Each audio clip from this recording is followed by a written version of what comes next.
নমস্কার, আপনারা দেখছেন এনি এক্সপ্রেস 24। আপনাদের সঙ্গে আমি অর্চিতা। নজর রাখবো বিনোদনের জগতে।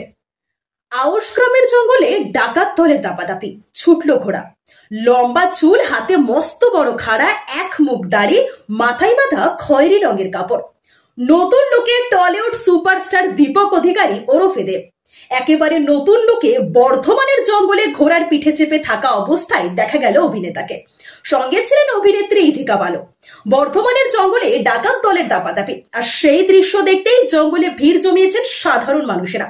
বর্ধমানের আয়ুষ গ্রামের আদুরিয়া জঙ্গলে হয়ে গেল ধ্রুব বন্দ্যোপাধ্যায়ের পরিচালিত ছবি রঘু ডাকাতের শুটে।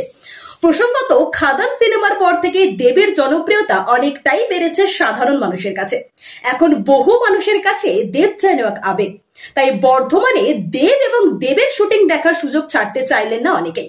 প্রিয় অভিনেতার শুটিং একবার কাছ থেকে দেখার জন্য অনেকেই ভিড় জমিয়েছিলেন। একজন স্থানীয় বাসিন্দা বলেন, দেবের শুটিং দেখতে এসেছিলাম দূর থেকে, একবার দেখতে পেয়েছি। এটা আমাদের কাছে খুবই গর্বের বিষয় যে জঙ্গলমহলের মতো একটা জায়গায় বড় বড় অভিনেতারা আসছেন। আজ এইটুকুই। পরবর্তী নিউজের আপডেট পেতে নজর রাখুন এনি এক্সপ্রেস 24 এর পর্দায়।